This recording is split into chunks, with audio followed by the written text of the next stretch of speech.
نحمده ونستعينه ونستغفره ونؤمن به ونتوكل عليه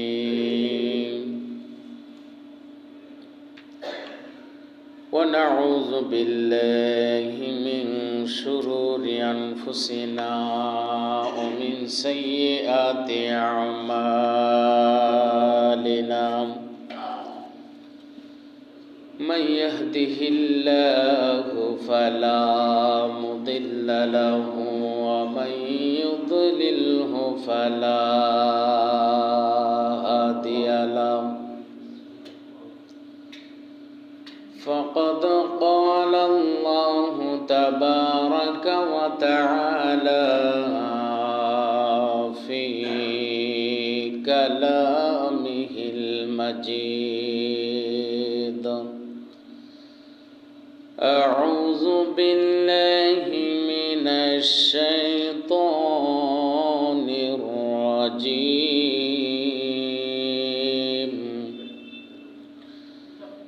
بسم الله الرحمن الرحيم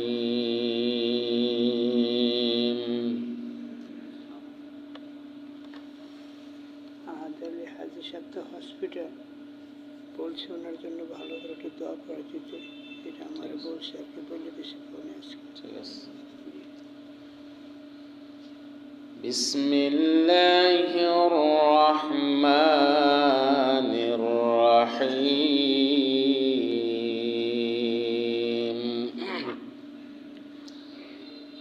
ওমা খালাকতুল জিন্না ওয়াল ইনসা ইল্লা লিয়া'বুদুন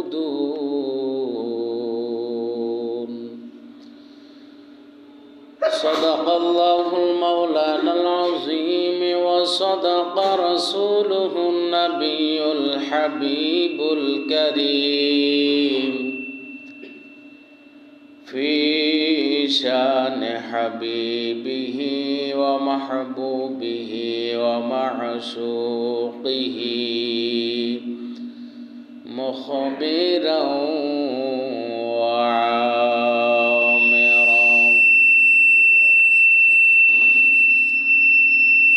إن الله وملائكته يصلون على النبي يا أيها الذين آمنوا صلوا عليه وسلموا تسليما اللهم صل على سيدنا مولانا محمد وعلى آل سيدنا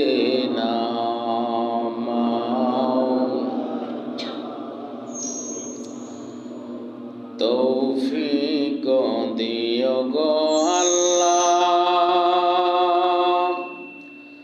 গুনাহ হইতে বাঁচিবার আমল করিতে দিও সুন্নত নবী মুস্তাফার আল্লাহুম্মা সাল্লি আলা সাইয়্যিদিনা মাওলানা মুহাম্মদ ওয়া আলা আলি সাইয়্যিদিনা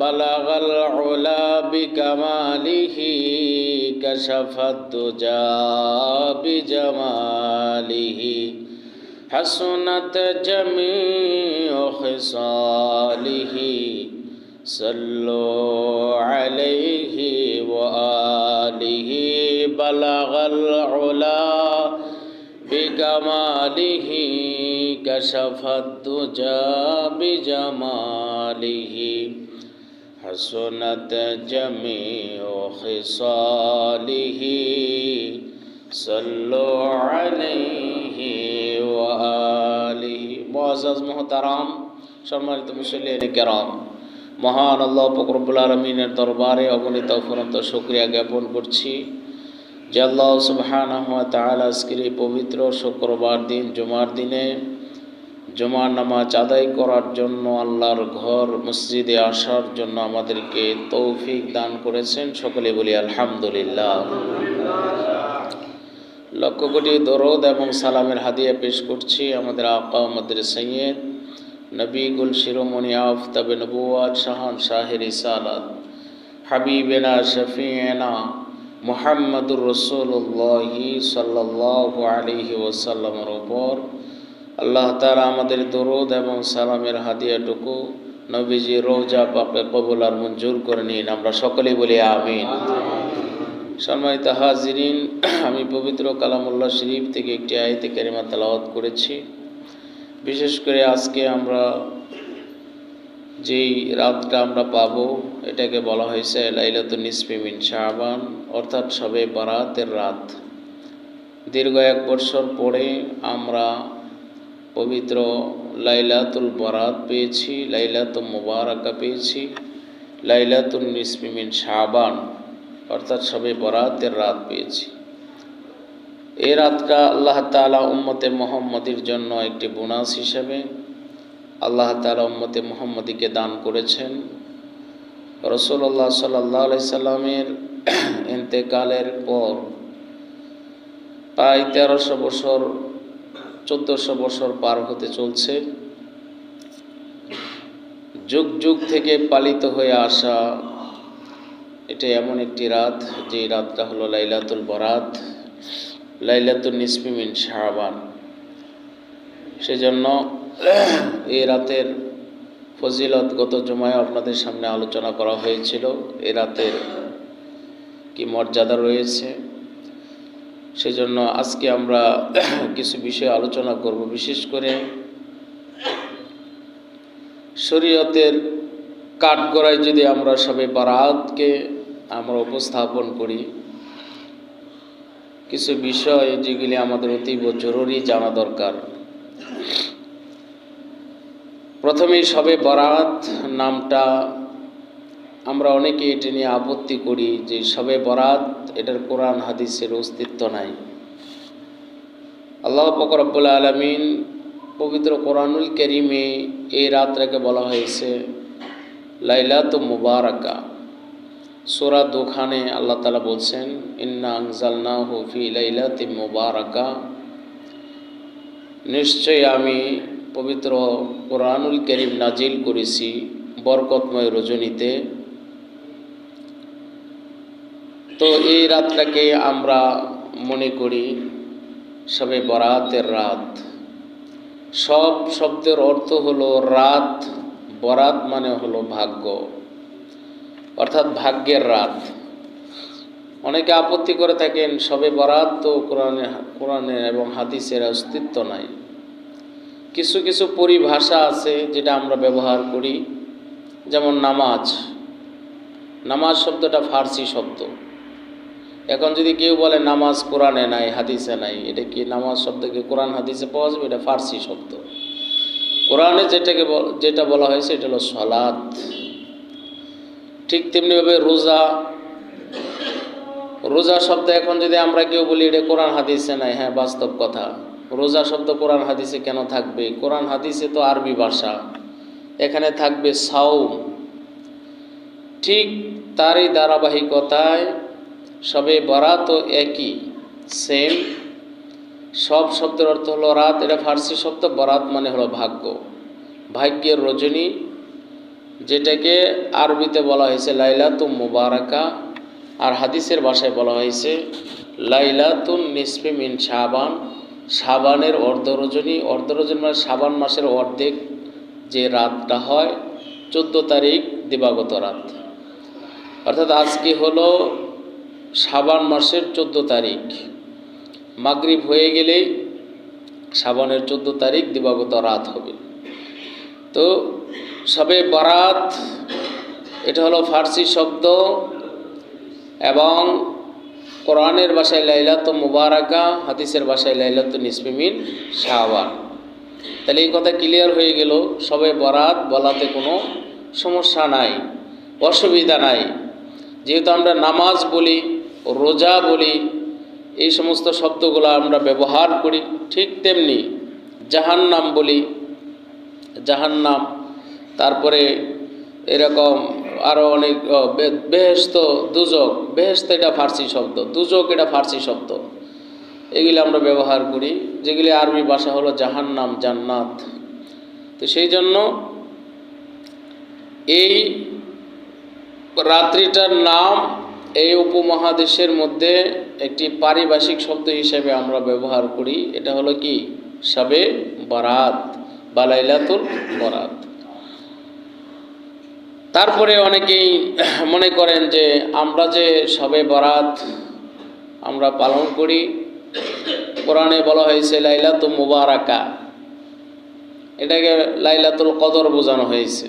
আমরা অনেকেই এটা নিয়ে আপত্তি করি যে আমরা যে কোরআনে কারিমে লাইলাতুল মুবারাকা এটা তো শবে কদরকে বোঝানো হয়েছে, এটা শবে বরাতকে বা লাইলাতুল নিসফি মিন শাবানকে বোঝানো হয় নাই। এটার জবাবে যদি আমরা বলি, আল্লাহ তাআলা পবিত্র কোরআনুল কারিমে ইন্না আনজালনাহু ফি লাইলাতিন মুবারাকা ইন্না কুন্না মুনজিরিন, এখানে 29টা তাফসিরের মধ্যে লাইলাতুল মুবারাকা কদর বোঝানো হয়েছে এবং আরও অন্যান্য অসংখ্য তাফসিরের মধ্যে বিশেষ করে আল্লাহ রসুল সাল্লাল্লাহু আলাইহি সাল্লামের সাহাবায়ে কেরামদেরকে যারা দেখেছেন তাদেরকে আমরা বলি তাবি।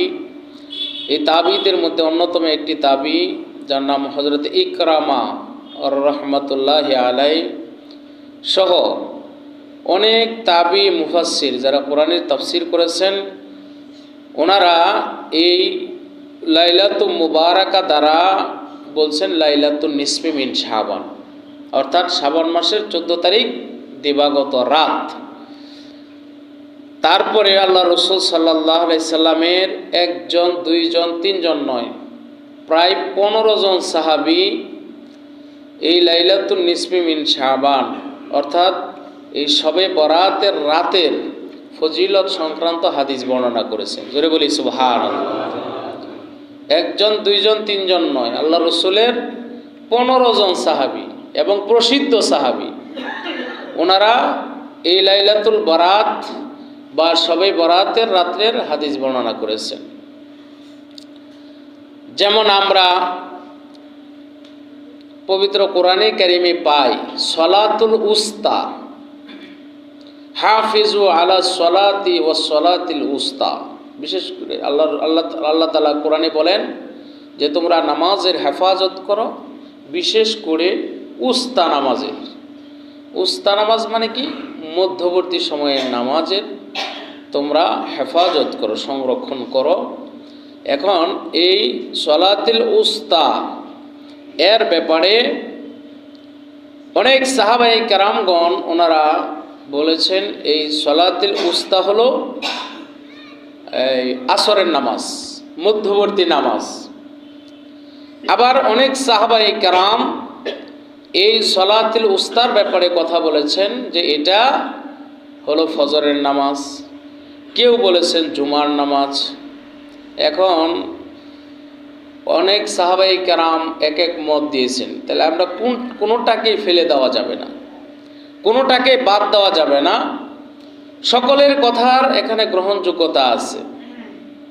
যে সাহাবায়ে কেরাম যেভাবে রওয়ায়াত করেছেন, প্রত্যেকটা সাহাবায়ে কেরামের যুক্তি আছে এবং দলিল আছে।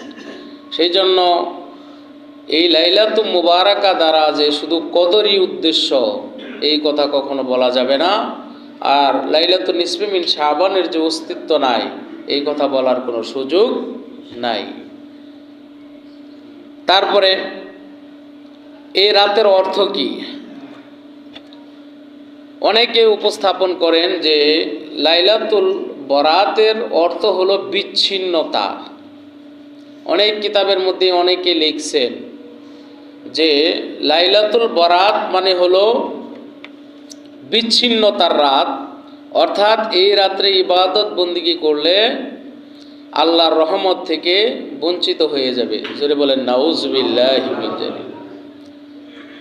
এরকম অনেক কিতাব, অনেক শায়েখদের কিতাবের মধ্যে এই লেখা আছে যে লাইলাতুল বরাত মানে হলো বিচ্ছিন্নতার রাত, এবং তারা এইভাবে ব্যাখ্যা বিশ্লেষণ করছেন যে এই রাতে যদি কেউ ইবাদত করে তাহলে আল্লাহর রহমত থেকে সে বঞ্চিত হয়ে যাবে। তাই এখন আসুন আমরা যদি এই বরাত এর আসল যে অর্থ এবং ব্যাটারি লাগান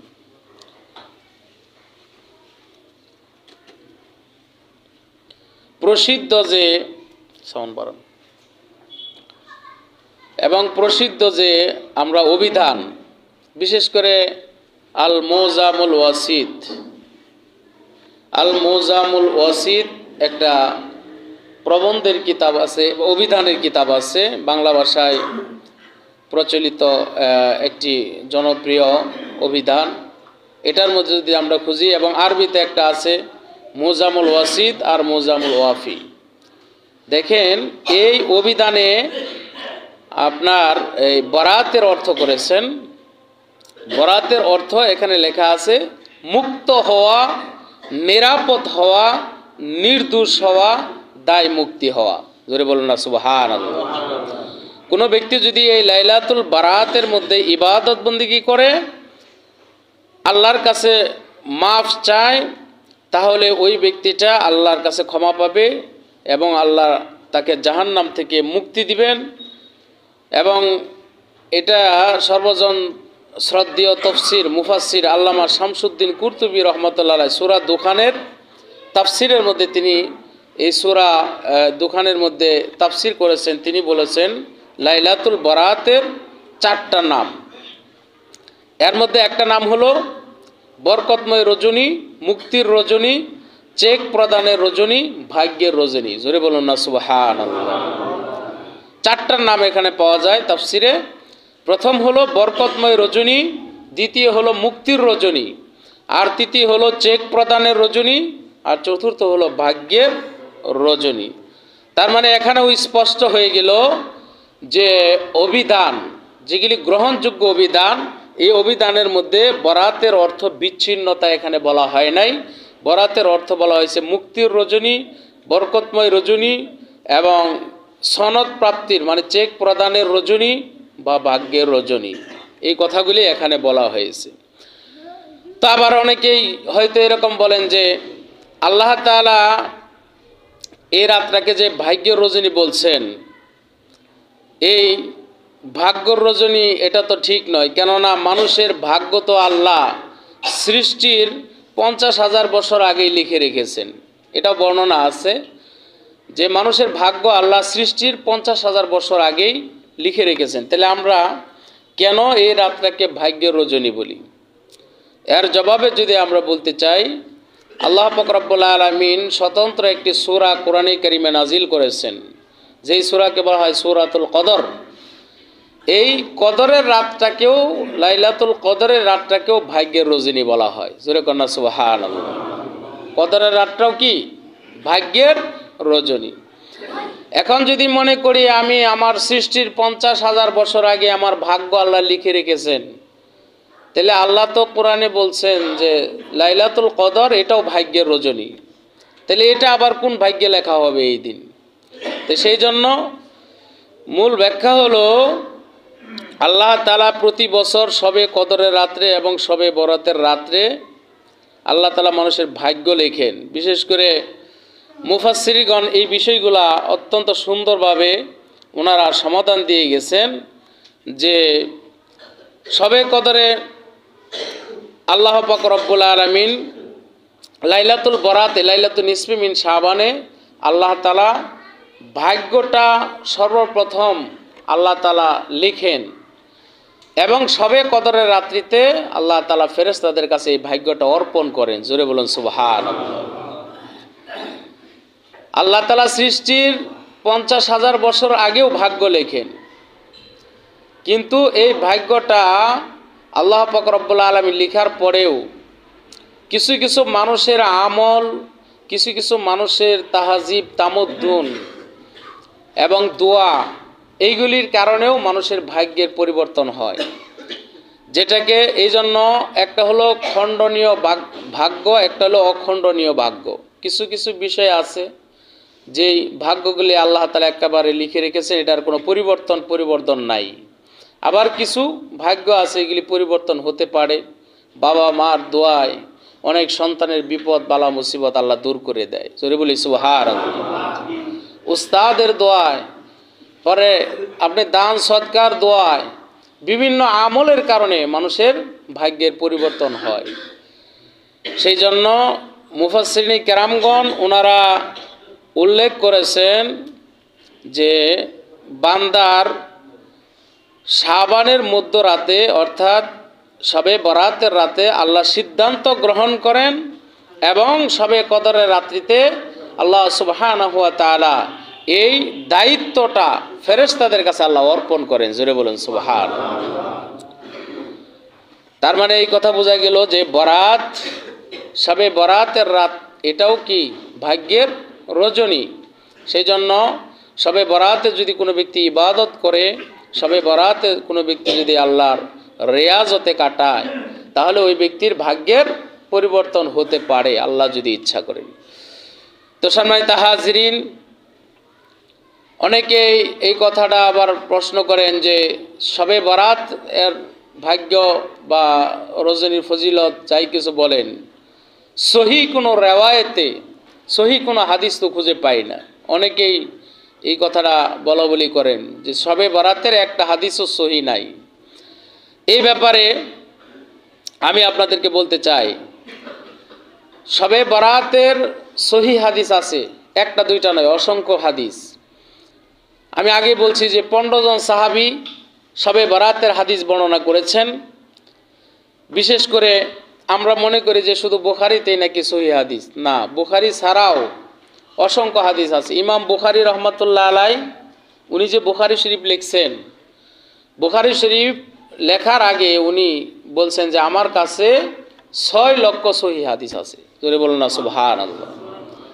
6 লক্ষ সহি হাদিস ইমাম বুখারীর কাছেই শুধু ছিল। ওইখান থেকে বুখারী শরীফের মধ্যে মাত্র হাদিস আনছে উনি 7,300 মতো হাদিস তাকরার সহ। আর যদি আপনি তাকরার মানে এক হাদিস দুইবারও আসছে এরকম তাকরার ছাড়া যদি আপনি হিসাব করেন, মনে করেন 4,500 মতো হাদিস। তো 6 লক্ষ হাদিস থেকে তিনি মাত্র 4,500 হাদিস তার বুখারীতে আনছে, তার বাকি হাদিস গেল কোথায়? তার মানে বোঝা গেল অসংখ্য হাদিস এই বুখারী শরীফ ছাড়াও অন্যান্য কিতাবের মধ্যে আছে। বলেন আছে না নাই? আছে। সেই জন্য শুধু বুখারীতে থাকলেই যে এটা সহি হবে এই কথা বলার কোনো অবকাশ নাই। দেখেন সহি ইবনে হিব্বান, এটাও একটি সহি গ্রন্থ এবং হাদিসের গ্রন্থ। এটার মধ্যে হযরতে মুসা আশআরী রাদিয়াল্লাহু তাআলা আনহু থেকে বর্ণিত নবী করিম সাল্লাল্লাহু আলাইহি ওয়াসাল্লাম ইরশাদ করেন শবে বরাতের সহি হাদিস, শবে বরাতের সহি হাদিস। এই হাদিসে কি বলছেন? ইন্নাল্লাহা লা ইয়াতলিউ ফি লাইলাতিন নিসফি মিন শাবান, ইন্নাল্লাহা লা ইয়াতলিউ ফি লাইলাতিন নিসফি মিন শাবান ফায়াগফিরু লিজামিইন খালকিহি ইল্লা লিমুশরিকিন আও মুশাহিন। জোরে বলুন না সুবহানাল্লাহ। এর বাংলা অর্থ কি?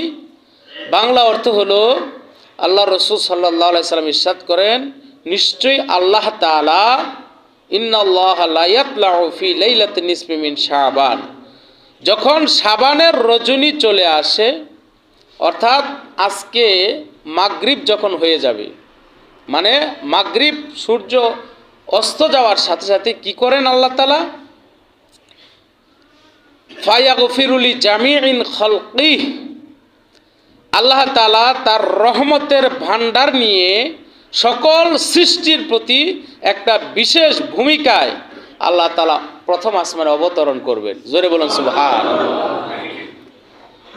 তারপর আমার নবীজি বলেন ইল্লা মুশরিকিন আও মুশাহিন ফায়াগফিরু লিজামিইল খালকি। আল্লাহ রসুল বলেন আল্লাহ তাআলা প্রথম আসমানে অবতরণ করে তার সকল সৃষ্টির দিকে বিশেষ একটা রহমতের দৃষ্টি দিয়ে আল্লাহ তাআলা সকল সৃষ্টিকে আজকে ক্ষমা করে দিবেন। জোরে বলুন সুবহানাল্লাহ। সহি ইবনে হিব্বানের হাদিস, এটা সহি হাদিস, সহি রাওয়ায়াত, এবং বর্ণনা করেছেন আবু মুসা আশআরী রাদিয়াল্লাহু তাআলা। শুধু তাই নয়, আল্লাহর রসুল বলেন কিন্তু আজকে দুই ব্যক্তি ক্ষমা পাবে না, দুই ব্যক্তি আজকে মাপ পাবে না। আল্লাহ রসুল বলেন ইল্লা মুশরিকিন আও মুশাহিন। এক ব্যক্তি হলো যে মুশরিক, যে আল্লাহর সাথে শিরিক করে, আল্লাহর সাথে অন্য কাউকে সমকক্ষ মনে করে, এ আজকে ক্ষমা পাবে না, এ আজকে আল্লাহর কাছে কোনো ক্ষমা নাই। আর দ্বিতীয় নাম্বার ব্যক্তি হলো আও মুশাহিন, ওই ব্যক্তি যে দুনিয়াতে হিংসা করে, হিংসুক ব্যক্তি, যে দুনিয়াতে একে অপরের প্রতি হিংসা দেখায়। আল্লাহ রসুল বলেন এই দুই ব্যক্তির আজকে ক্ষমা নাই, এই দুই ব্যক্তির কি নাই? ক্ষমা নাই। আর সবাইকে আল্লাহ তাআলা আজকের এই লাইলাতুন নিসফি মিন শাবানে আল্লাহ মাফ করে দিবেন। জোরে বলুন সুবহানাল্লাহ। হিংসা করা যাবে? হিংসা করা যাবে না।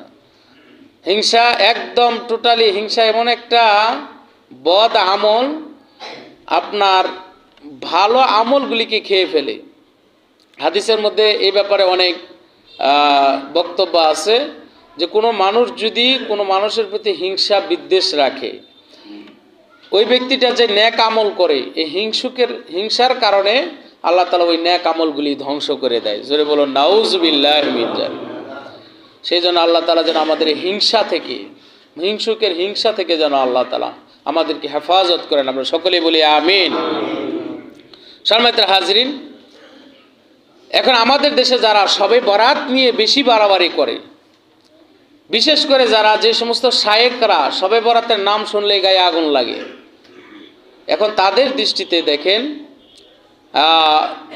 শায়েখ নাসির উদ্দিন আলবানী, যাকে ওই শায়েখরা সবচেয়ে বেশি মানে, কারা? যারা শবে বরাতের বিপক্ষে কথা বলে, শবে বরাতের নাম শুনতে পারে না, যারা শবে বরাতের বিপক্ষে কথা বলে, তাদের একেবারে মনে করেন যে মুরব্বী এবং তাকে অন্ধ ভক্ত হিসেবে যারা তাকে মানে। এর নাম কি? নাসির উদ্দিন আলবানী।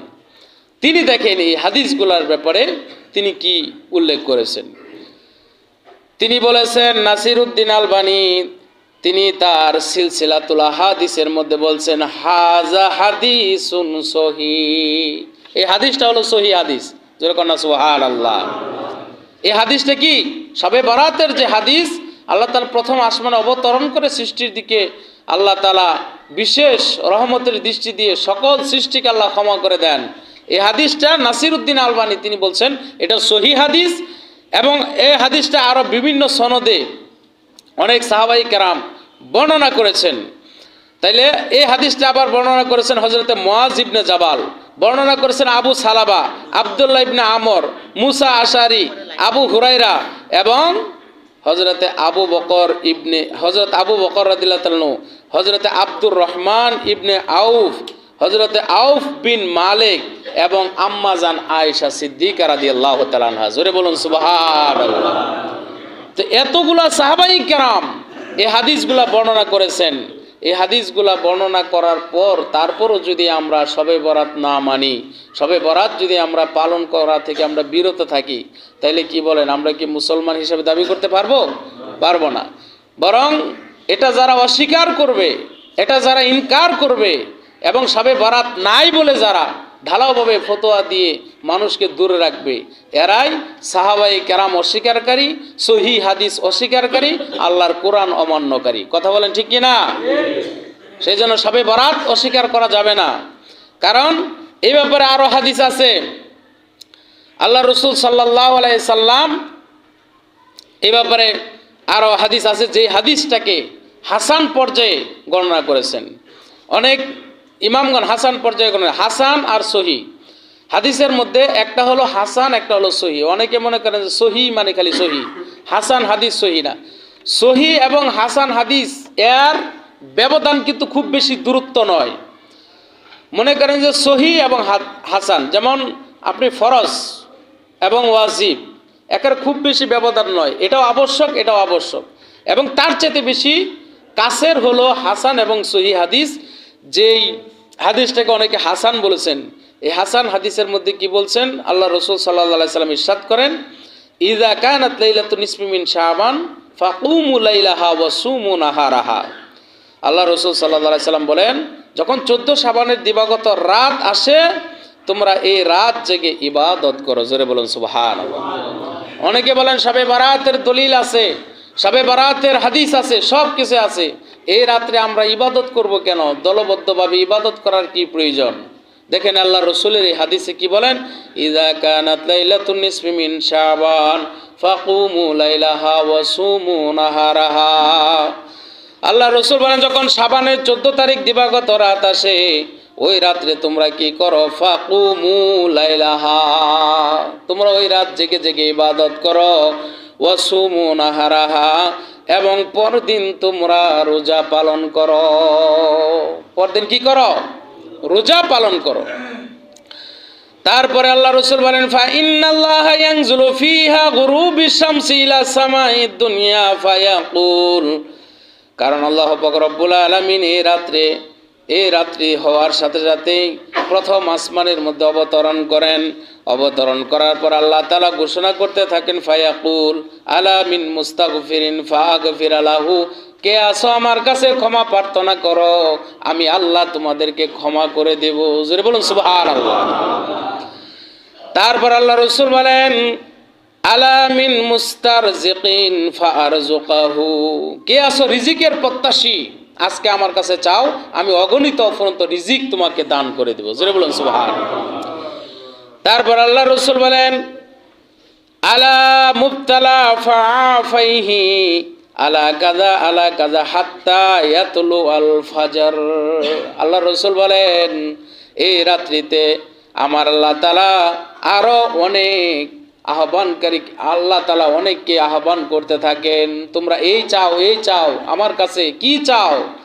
আল্লাহ তাআলা এইভাবে আহ্বান করতে থাকেন কতক্ষণ পর্যন্ত, হাত্তা ইয়াতলু আল ফাজর, যতক্ষণ পর্যন্ত ফজর না হয়, যতক্ষণ পর্যন্ত সূর্য উদয় না হয়, ততক্ষণ পর্যন্ত আল্লাহ পাক রব্বুল আলামিন বান্দাদেরকে আহ্বান করতে থাকেন। জোরে বলুন সুবহানাল্লাহ। তাইলে বলেন, শবে বরাতের দলিল আছে না নাই? শবে বরাতের অস্তিত্ব আছে না নাই? সেই জন্য আল্লাহ রসুল সাল্লাল্লাহু আলাইহি সাল্লামের হাদিসে পাওয়া যায়, আম্মা জান আয়েশা সিদ্দিকা রাদিয়াল্লাহু তাআলা আনহার হাদিসেও পাওয়া যায়, শবে বরাতের রাত উপলক্ষ করে ইবাদত করা যাবে। এমনিতেই তো সব রাত্রেই আমরা ইবাদত করতে পারবো, ইবাদতের জন্য কোনো নির্দিষ্ট সময় নাই, ইবাদত নিষেধ হওয়ারও কোনো নির্দিষ্ট সময় নাই। সেই জন্য সকল রাত্রেই সমানভাবে ইবাদত করা যায়। যেহেতু হাদিসে শবে বারাত লাইলাতুন নিসফি মিন শাবানের অস্তিত্ব আছে এবং এই রাত্রে আমার নবীজি ইবাদত করার জন্য আদেশ করেছেন, সাহাবাই কেরাম আদেশ করেছেন, সেই জন্য এই রাত্রে ইবাদত করতে কোনো অসুবিধা, সকলে বলেন অসুবিধা নাই। আম্মা জান আয়েশা সিদ্দিকা রাদিয়াল্লাহু তাআলা আনহা থেকে আরেকটা হাদিস বর্ণনা। আম্মা জান আয়েশা সিদ্দিকা রাদিয়াল্লাহু তাআলা আনহা বলেন, আমি এক রাত্রে আল্লাহ রাসূল সাল্লাল্লাহু আলাইহি সাল্লামকে বিছানায় পাই না। আমি আল্লাহ রাসূলকে খোঁজার জন্য বের হলাম। বের হয়ে দেখি আল্লাহ রাসূল সাল্লাল্লাহু আলাইহি সাল্লাম জান্নাতুল বাকিতে কবরস্থানের মধ্যে কবর জিয়ারত করতেছেন। জোরে বলুন সুবহানাল্লাহ।